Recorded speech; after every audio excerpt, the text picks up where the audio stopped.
संधि, ऐसा।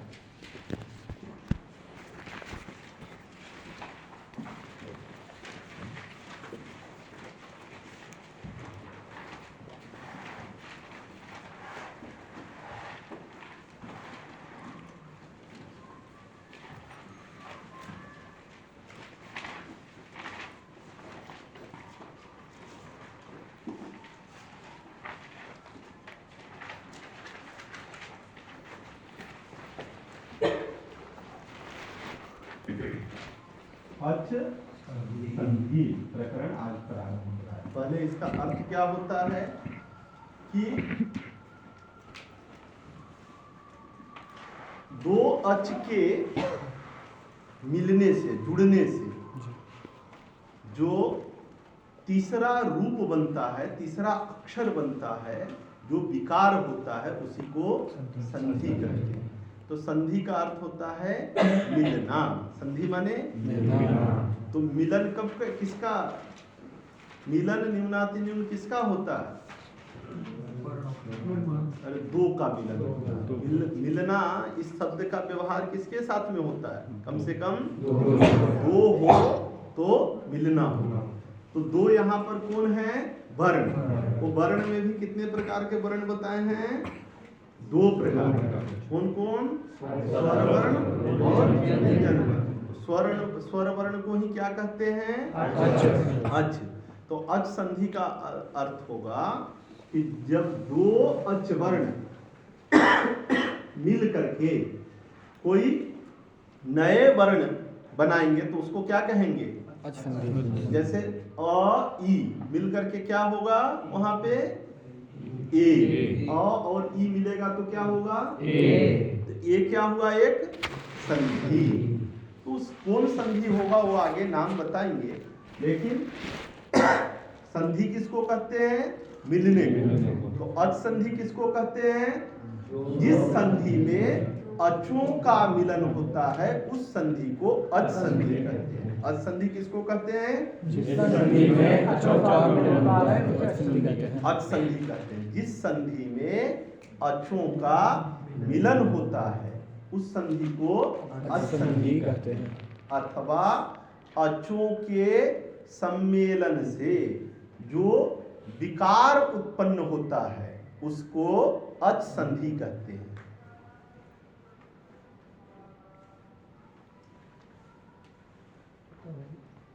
अचों के सम्मेलन से जो विकार उत्पन्न होता है उसको अच संधि कहते हैं।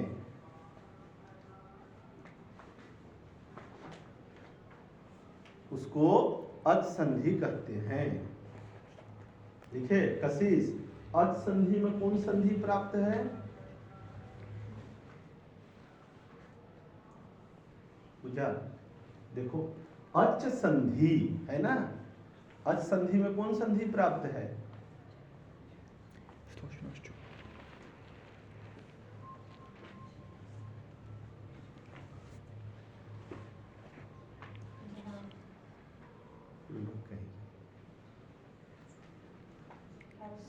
हाँ, स्तोष्टुनाष्टु। जब दंत्य सकार का चकार के साथ योग रहे तो वहां पर दंत्य सकार के स्थान पर क्या होता है? तालव्य शकार। ठीक है ना। दंत रामस चिनोती, रामस है और चिनोती, तो दंत्य सकार का तालव्य चवर्ग के साथ में संबंध है ना। तो वहां पे कौन संधि होती है? हल संधि, उसको शुत्व संधि कहते हैं। तो अच संधि में भी शुत्व संधि प्राप्त है ना। तो ये शुत्व संधि क्यों नहीं होती है? अच, हाँ, ये नहीं, अच है च और आगे इधर स, इन दोनों के बीच में स्तोष्टुनाष्टु इस सूत्र से शुत्व प्राप्त है। स्तोष्टुनाष्टु कब लगता है? जब दंत्य सकार का तालव्य सकार अथवा चवर्ग के साथ योग हो तो दंत्य सकार के स्थान पे तालव्य शकार आदेश होता है। तो यहाँ पर जैसे देखो रामस है और आगे चिनोती है।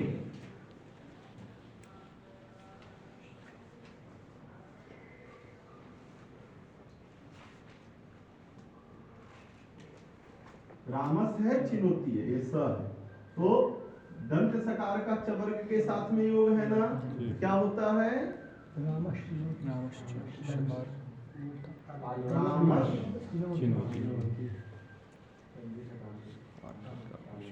तो दंत सकार के स्थान पर क्या आदेश हो गया? यहाँ पर भी दंत सकार का चवर्ग के साथ में योग है ना, यहाँ पर भी कौन संधि होनी चाहिए? श्रुत्व संधि। तो अथाच संधि प्रकरणम में अच संधि में किया है? नहीं किया है ना। लेकिन यहाँ पर भी स्तोष चुनाष्टु से श्रुत्व प्राप्त है ना, क्यों नहीं होता है श्रुत्व? श्रुत्व होना चाहिए ना, श्रुत्व की प्राप्ति है। हाँ गुरु जी प्रणाम। हाँ कक्षा श्रुत्व संधि प्राप्त है ना। ये श्रुत्व क्यों नहीं संधि होती है? सेकेंड ईयर वाले बताओ, फर्स्ट ईयर वाले भी। कहाँ फर्स्ट ईयर में सिद्धांत कौमुदी कहाँ तक हो गई? हाँ हाँ स्वादि संधि। स्वादि संधि तो यहाँ पर अच संधि में श्रुत्व क्यों नहीं हुआ? बेटा योग है ना, च है और स है ना, योग है ना। अच मैंने च और स का योग है कि नहीं? ये दिख रहा है।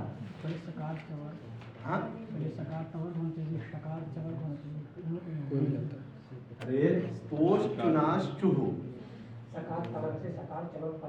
हाँ परे मतलब योग लेना, परे अर्थ नहीं है ना, माने योग होना चाहिए। योग माने संबंध। तो हमेशा वर्ण का वर्ण के साथ में दो ही प्रकार का संबंध होता है, या तो वर्ण वर्ण के पीछे रहेगा और वर्ण वर्ण के आगे रहेगा। जब पीछे रहेगा तो स्वाव्यवहित पूर्वत्व संबंध, और आगे रहेगा तो स्वाव्यवहित उत्तरत्व संबंध। तो यहाँ पर चकार का दंत सकार के साथ में कौन संबंध है? उत्तरत्व, स्वाव्यवहित उत्तरत्व संबंध। और दंत सकार का चवर्ग के साथ में स्वाव्यवहित पूर्वत्व संबंध। सत्य है और आगे चित्त है, सत्य है चित्त है। तो तकार के स्थान पे चकार होकर के सच्चित होता है कि नहीं? तो ये आगे ऐसा नहीं है कि आगे तालव्य शकार और चकार पर में हो तो ही हो। सत्य है और आगे चित्त है। तो वहां पर तकार के स्थान पे चकार आदेश होता है कि नहीं? होता है ना। तो यहाँ पर भी स्तोष चुनाश्चु इस सूत्र से श्रुत्व प्राप्त है कि नहीं? है ना। तो क्यों नहीं होता है? कशिश वदतु।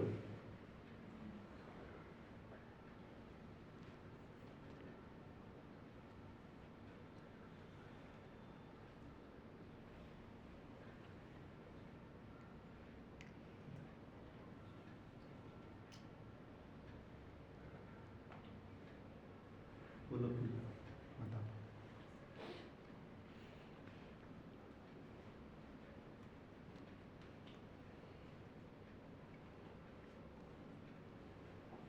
क्यों नहीं होता है?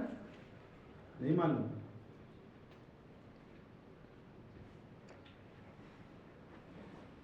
सूरज बताओ।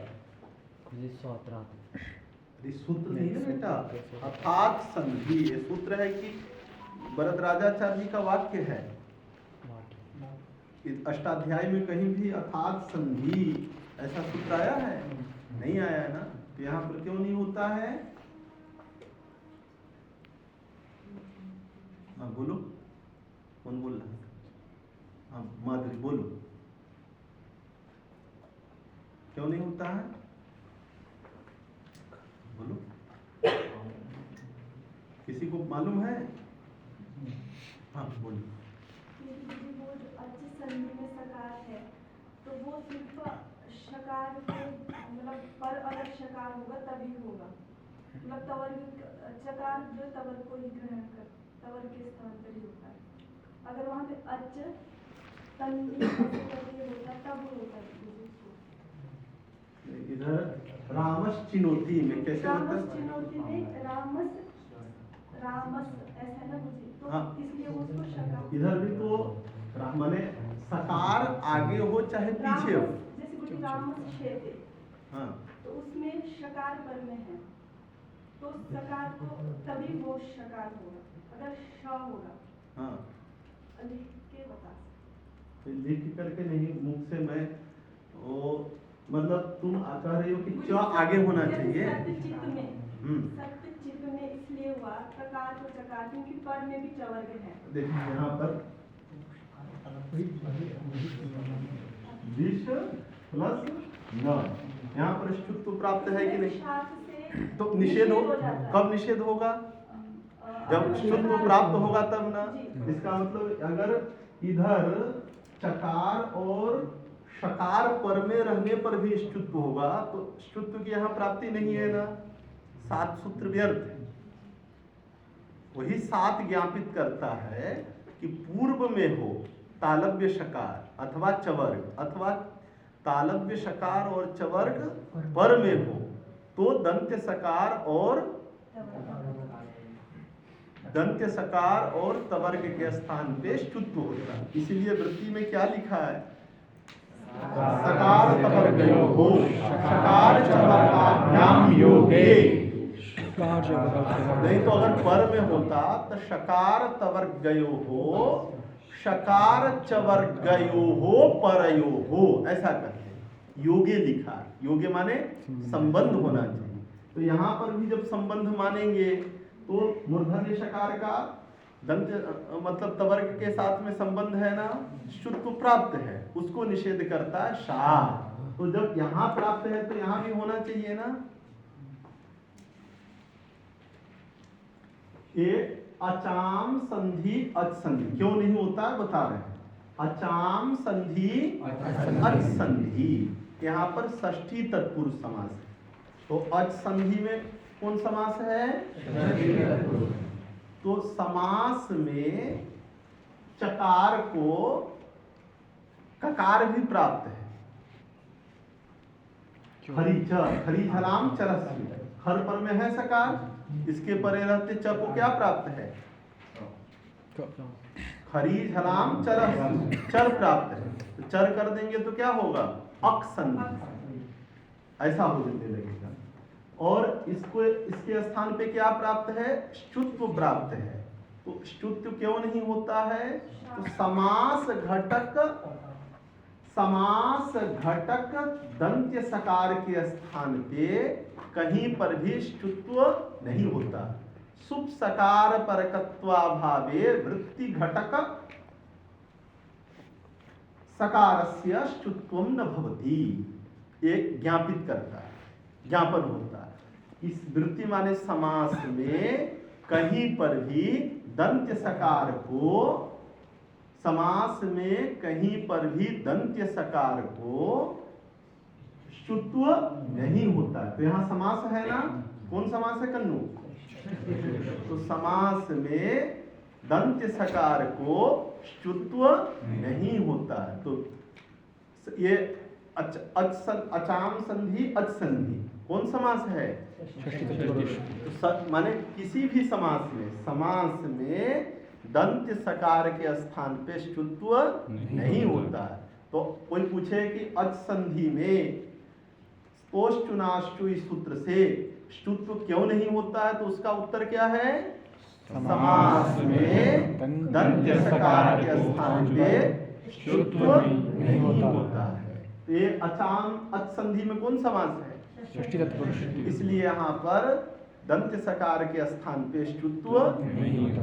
और दूसरे भी समाधान है, वो समाधान आगे बताऊंगा। तो अब संधि में कौन संधि है? संधि है ना, तो संधि में भी संधि कौन संधि है? सम है कन्नू, सम प्लस धी, ऐसा धी। संधि का विच्छेद क्या है? तो संधि में कौन संधि है? हाँ बोलो। अनुस्वार संधि। हाँ? नहीं, इधर सम है बेटा और आगे धी है। सम है, धी है, ठीक है, ये इसका विग्रह है। तो संधि में कौन संधि है? सूरज, उसको कहते हैं पर सवर्ण संधि। कौन कहते हैं? क्या संधि कहते हैं? सम के मकार को अनुस्वार, और एक सूत्र है अनुस्वारस्य यही परसवर्ण। यह प्रत्याहार में ध आता है ना, तो अनुस्वार को क्या हो जाएगा? पर सवर्ण। तो संधि में कौन संधि है कन्नू? पर सवर्ण संधि। कौन संधि है? संधि में कौन संधि है? तो संधि इत्यत्र कह संधि। तो संधि में भी संधि, संधि में भी क्या है? तो संधि इत्यत्र कह संधि।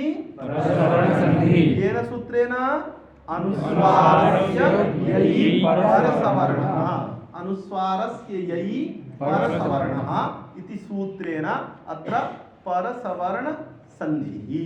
तो संधि में कौन संधि है कशिश? धीरे से कैसे? हिमगिरी एक्सप्रेस बनी हो क्या? बाप रे बाप, हिमगिरी वाले में बैठो, ये ऐसा टेढ़ा मेढ़ा चलाता है, बस गिरीश एक दिन बैठा दिया रहा। हाँ, बहुत तेज चलाता है। तो संधि, संधि, तो संधि इत्यत्र कह संधि।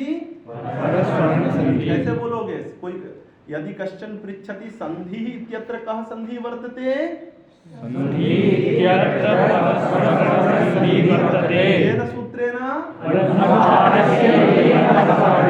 अनुस्वारस्य ययि परसवर्णः, अनुस्वारस्य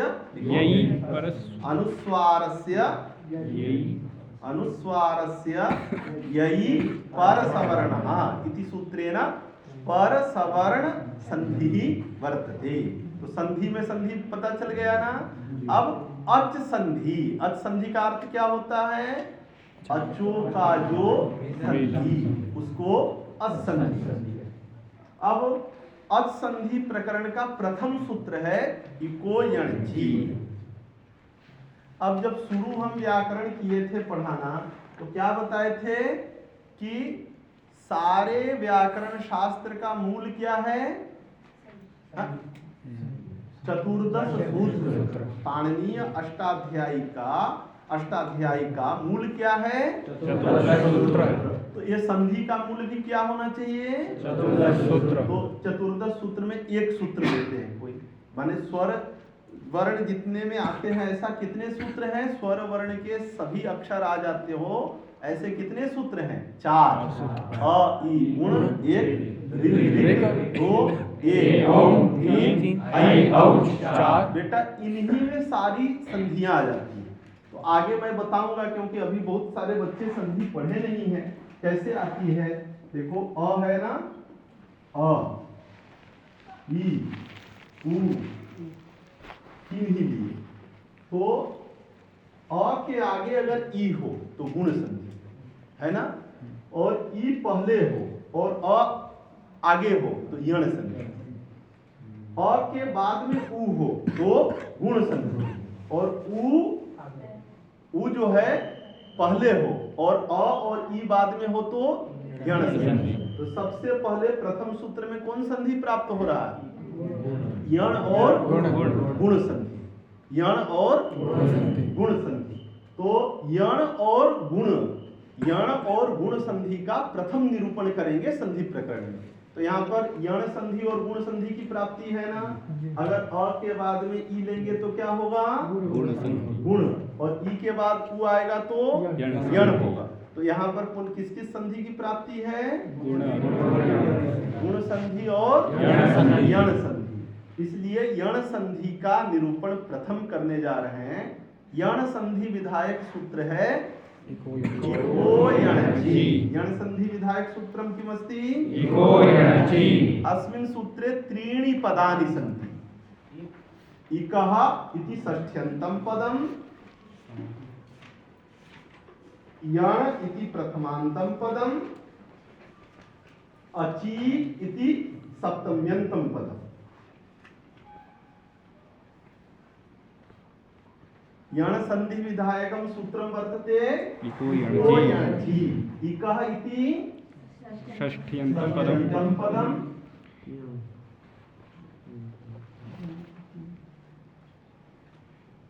यण इति प्रथमान्तम् अचि इकः इति षष्ठ्यन्तं षष्ठ्यन्तं पदम। यण इति प्रथमान्तं पदम। अचि इति सप्तम्यन्तं पदम् सप्तम्यन्तं पदम। अचि इति सप्तम्यन्तं पदम् पदम।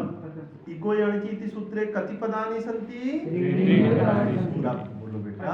सूत्रे त्रीणि पदानि सन्ति। इकः इति प्रथमं हाँ? षष्ठ्यन्तं यण इति प्रथमं अच इति सप्तम्यन्तं। यह विधि सूत्र है। यह कौन सूत्र है? विधि सूत्र 6 प्रकार के सूत्रों में कौन सूत्र है? विधि सूत्र विधि सूत्र। विधि सूत्र जब भी होगा तो उसमें 3 चीज होंगी, उद्देश्य, विधेय और निमित्त। विधि सूत्र में कितने चीज होंगे? कौन कौन? विधेय और निमित्त। उद्देश्य, विधेय और निमित्त। उद्देश्य, विधेय और निमित्त। ये किस सूत्र में होते हैं? विधि सूत्र में। विधि सूत्र में कौन कौन होते हैं? उद्देश्य, विधेय और निमित्त। ये निश्चित रूप से जो विधि सूत्र अब जहां जहां आएगा उसमें उद्देश्य और विधेय निश्चित रूप से होंगे ही होंगे। निमित्त की अनुवृत्ति कहीं से होती होगी अथवा निमित्त कैसे आएगा वो बताएंगे। तो इको यणचि भी सूत्र कौन सूत्र है? विधि सूत्र। इसमें क्या क्या होना चाहिए? उद्देश्य, विधेय, निमित्त। तो जो षष्ठ्यंत पद होता है उसको उद्देश्य कहते हैं। माने रुक जाओ पहले समझा रहे हैं। जो षष्ठ्यंत पद होता है उसको क्या कहते हैं? उद्देश्य। जो प्रथमांत होता है उसको विधेय। और जो सप्तम्यंत होता है उसको निमित्त। तो कन्नू इसमें उद्देश्य कौन है? इक उद्देश्य है। विधेय कौन है? और निमित्त कौन है? अच निमित्त है। अच निमित्त है। इस सूत्र में कौन उद्देश्य है, कौन विधेय है, कौन निमित्त है? हाँ? एक उद्देश्य। ये हाथ में कब पहने हो? क्या नाम बताए थे? भावेश भाई। ये हाथ में क्या पहने हो? उसको बेटा खुल खाल करके रख दे। हाथ में जो है उटपटांग चीज नहीं पहनना चाहिए। तो यह इक जो है क्या है? उद्देश्य है। यण विधेय है और अचि निमित्त है। निमित्त है। कशिश उद्देश्य किसको कहते हैं? तुम बताओ। सेकेंड ईयर उद्देश्य किसको कहते हैं? जिसको निमित्त मानकर काम होता है। पूजा। अरे इको यणचि सूत्र पहले नहीं? इसके स्थान पर उद्देश्य किसको कहते हैं? नाममात्रेण वस्तु षष्ठ्यंत पद प्रयोज्य विषयताश्रयत्वम उद्देश्यत्वम। देखो कन्नू, षष्ठ्यंत उद्देश्य ऐसे लिखना है। देखो इधर देखते हैं, ये सब जगह उपयोगी है इसलिए ध्यान करना। उद्देश्य, उद्देश्य ऐसे ऐसे कर देना।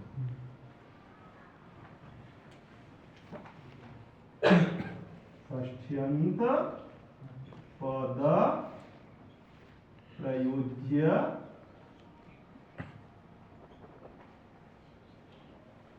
विषयता श्रयत्वम उद्देश्यत्वम।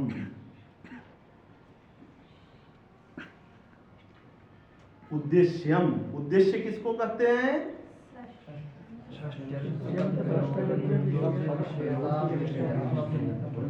षष्ठ्य ज्योतिषी जी षष्ठ्यंत पद प्रयोज्य विषयताश्रयत्वम उद्देश्यत्वम। उद्देश्य किसको कहते हैं? उद्देश्यत्वम। उद्देश्य किसको कहते हैं?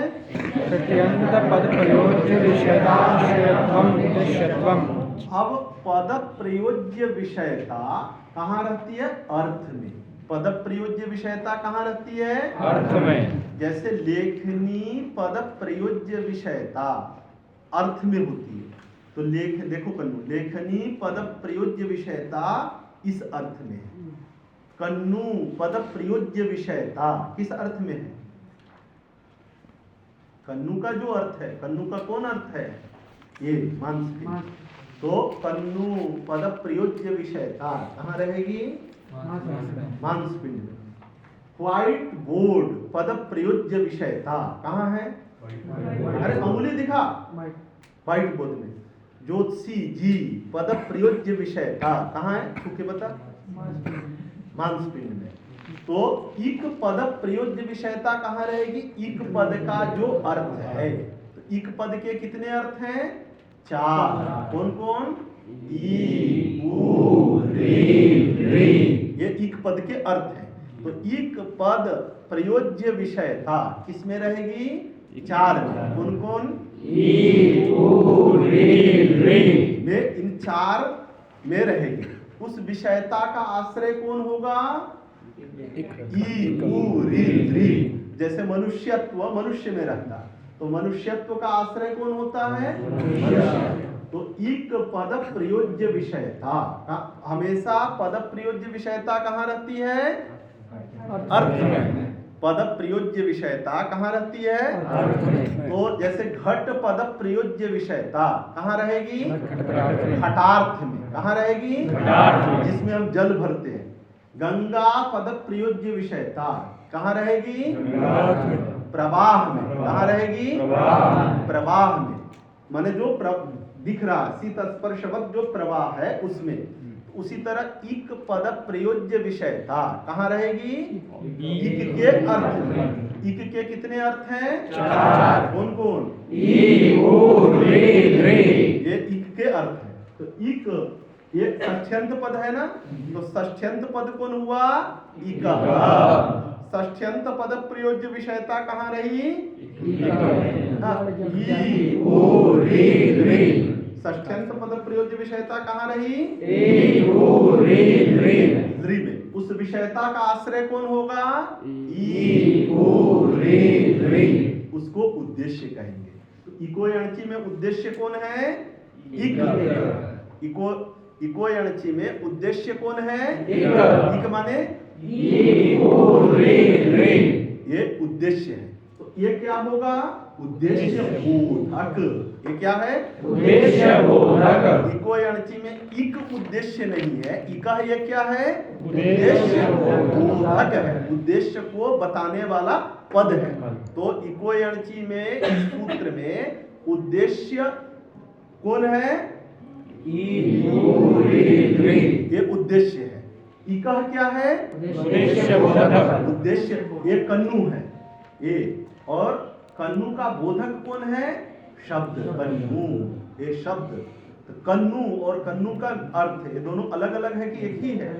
अलग अलग है ना। तो उद्देश्य हुआ ई, उ, री। उद्देश्य बोधक पद कौन है? इका। ठीक है। तो उद्देश्य किसको कहते हैं? षष्ठ्यंत पद प्रयोज्य विषयताश्रयत्वम उद्देश्य। अब उसी में स्थानी किसको कहते हैं? स्थानी तो विधि सूत्र घटक। इसी जो उद्देश्य बताए हैं ना, इसी में विधि सूत्र घटक जोड़ देना। क्या जोड़ देना है? विधि सूत्र घटक। स्थानी किसको कहते हैं? विधि सूत्र घटक षष्ठ्यंत पद प्रयोज्य विषयताश्रयत्वम स्थानित्वम। केवल उद्देश्य का लक्षण होगा षष्ठ्यंत पद प्रयोज्य विषयताश्रय, और स्थानी विधि सूत्र विधि घटक। सूत्र घटक लिखो। उद्देश्य लिखे। अब स्थानी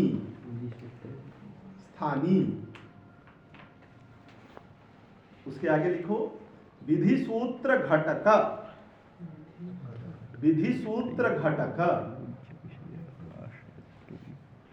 षष्ठ्यंत पद प्रयोज्य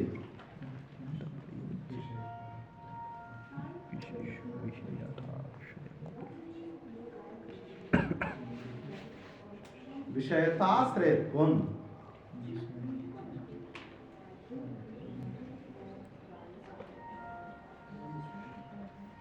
विषयताश्रयत्वम् स्थानित्वम्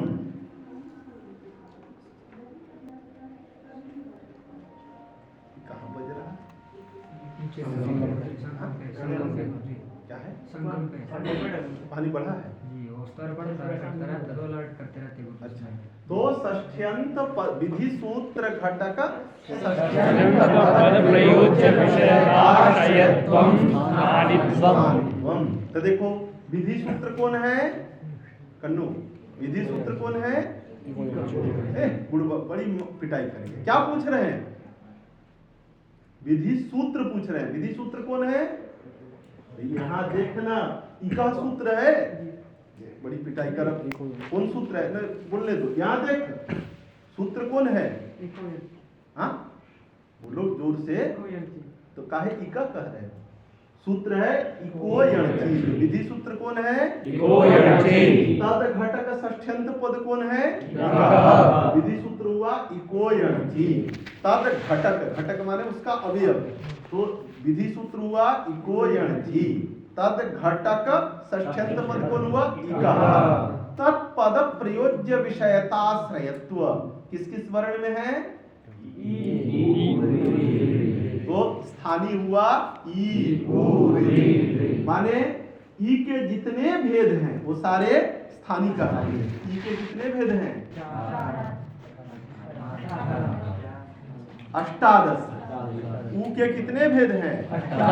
अष्टादश। ई उ। री के कितने भेद हैं? माने 30, और री के भी 30।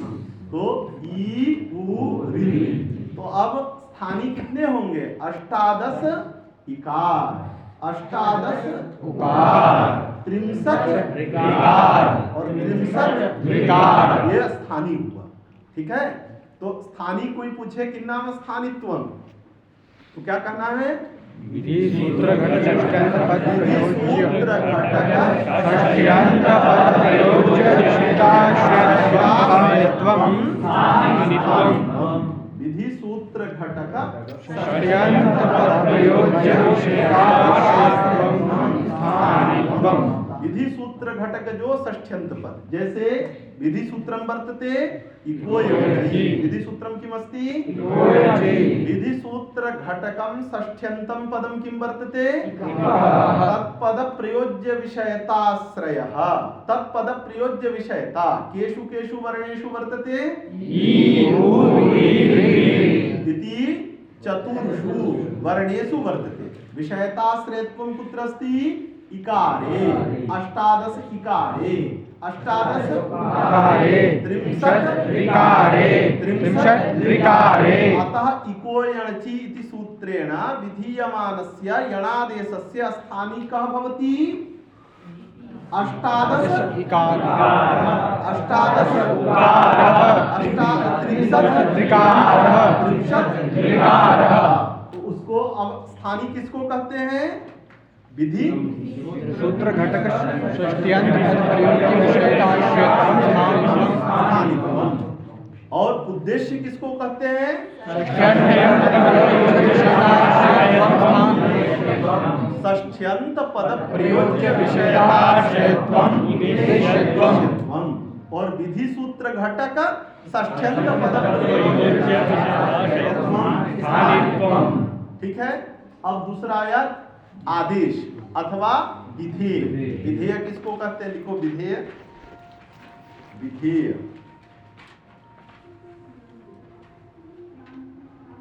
विधेय।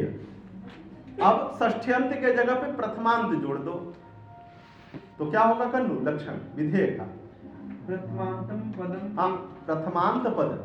प्रथमांत पद प्रयोज्य विषयताश्रयत्वम् उद्देश्य विधेयत्वम् लिखो। प्रथमांत पद प्रयोज्य विषयताश्रयत्वम विधेयत्वम। प्रथमांत पद प्रयोज्य विषयताश्रयत्वम विधेयत्वम।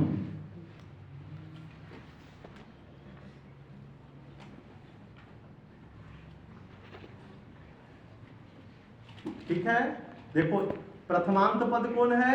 यण। प्रथमांत पद प्रयोज्य विषयता कहाँ गई? रहेगी कन्नू, नहीं कन्नू बताएगा। प्रथमांत पद कौन हुआ बेटा?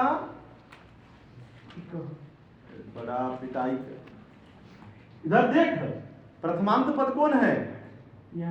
काहे नहीं वो बुद्धि बिगड़ रही है? इधर इधर देख के बोल, प्रथमांत पद कौन हुआ? प्रथमांत पद प्रयोज्य विषयता किस किस में रहेगी? पद प्रयोज्य विषयता किस में रहती है? अर्थ में। यण पद के कितने अर्थ हैं? यण प्रत्याहार में कितने वर्ण आते हैं? हाँ, यण प्रत्याहार में कितने अक्षर आते हैं?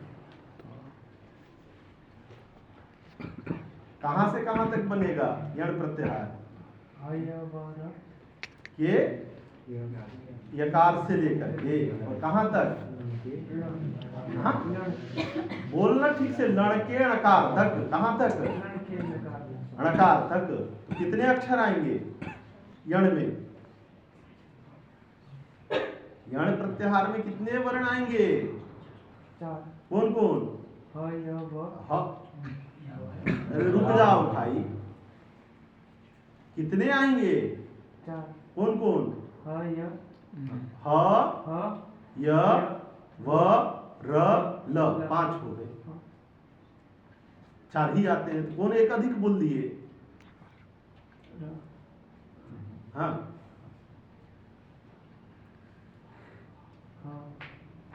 तो ह को हटाओगे तो कितने बचेंगे? कौन कौन? हाँ, तो यण प्रत्याहार में कितने अक्षर आए? कौन कौन? तो काहे ह बोल रहे थे? बुद्धि नहीं लगाते हो, फिर बार बार कहे ऐसे मत किया करो, ऐसे मत किया करो। कितने वर्ण आएंगे यण प्रत्याहार में? तो यण पद के अर्थ कितने हुए? 4। कौन कौन? तो यण पद प्रयोज्य विषयता किसमें रहेगी? विषयता का आश्रय कौन होगा? जिसमें विषयता रहती है वह विषयता का आश्रय होता। तो यण पद प्रयोज्य विषयता किसमें रहती है? 4 वर्ण में। तो विषयता के आश्रय कितने होंगे? 4। कौन कौन? तो उसको विधेय कहते हैं। तो प्रथमांत पद कौन हुआ? यण। प्रथमांत पद प्रयोज्य विषयता कहाँ गई?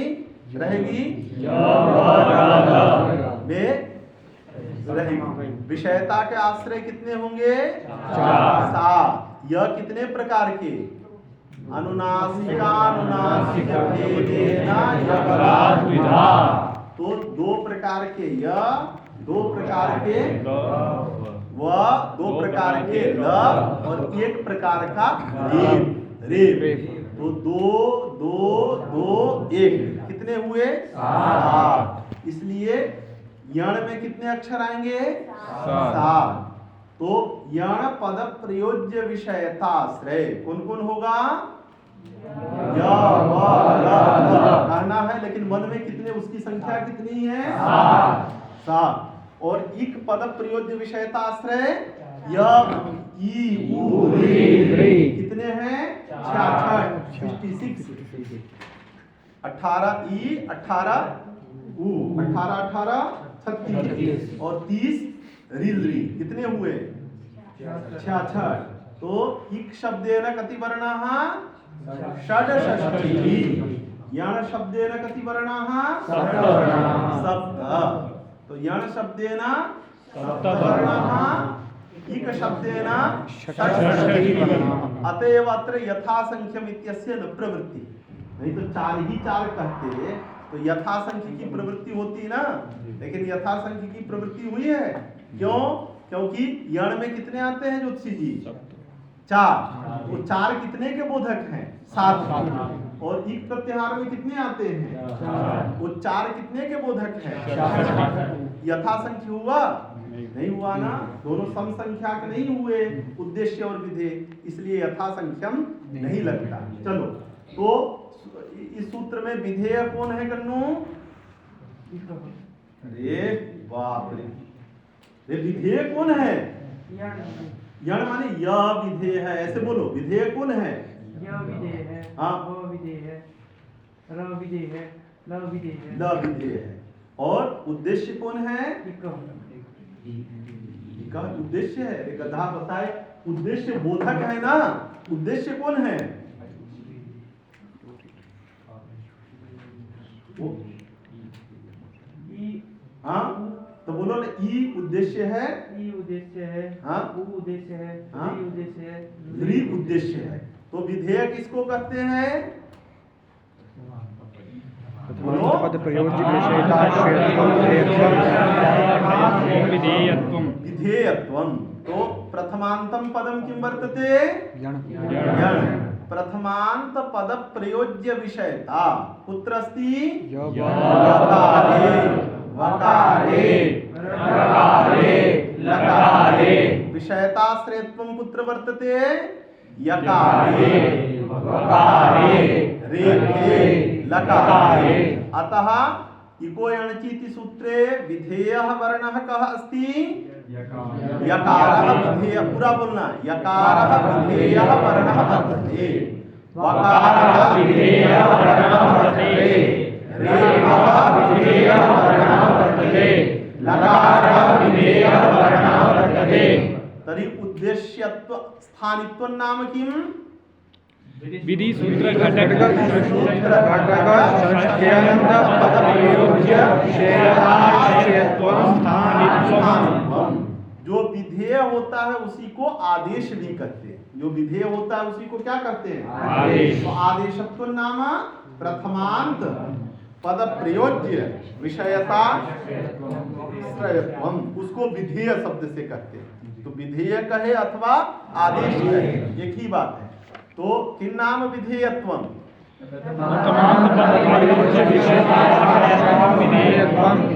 विधेयत्वम। अब कौन बचा? निमित्त।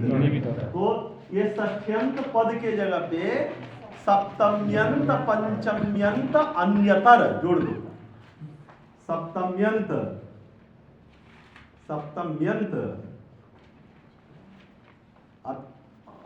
उसके आगे पंचम्यंत, सप्तम्यंत पंचम्यंत अन्यतर पद प्रयोज्य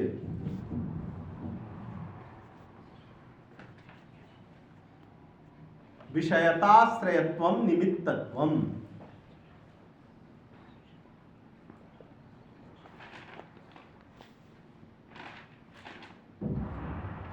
ठीक है कन्नू, जो सप्तम्यंत पद का अर्थ हो उसको निमित्त कहते हैं, अथवा जो पंचम्यंत पद का अर्थ हो उसको निमित्त कहते हैं।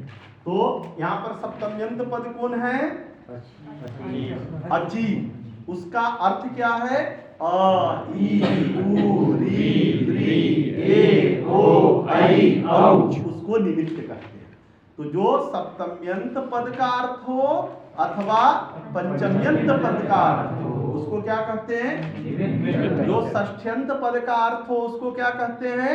उद्देश्य अथवा स्थानी। जो प्रथमांत पद का अर्थ हो उसको क्या कहते हैं? विधेय अथवा आदेश। और जो सप्तम्यंत पद का अर्थ हो उसको क्या कहते हैं? निमित्त। तो हमेशा कोई पूछे स्थानी कौन है तो क्या समझना चाहिए?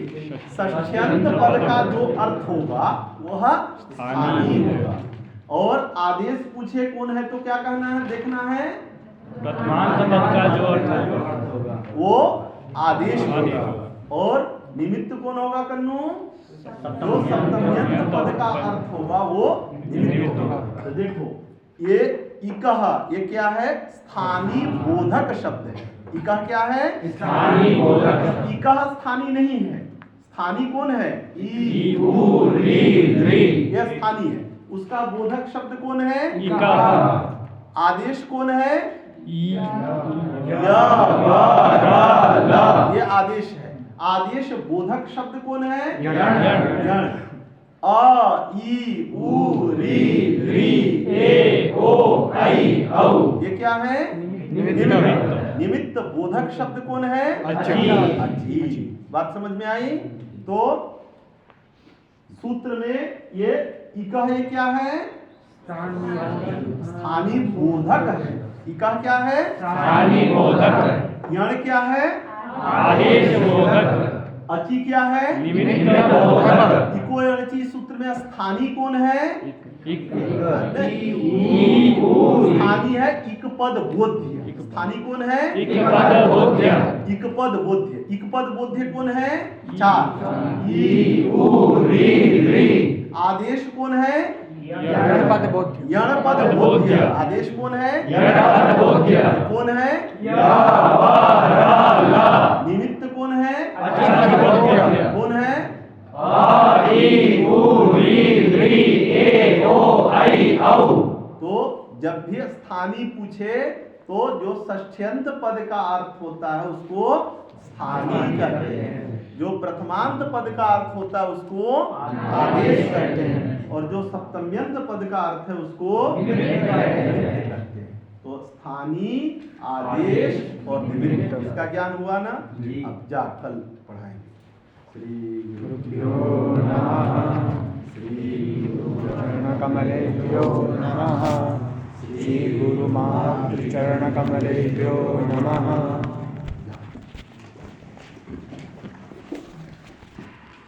इसको याद करके रखे रहना। सब जगह इसके आगे अब कार्य आएगा।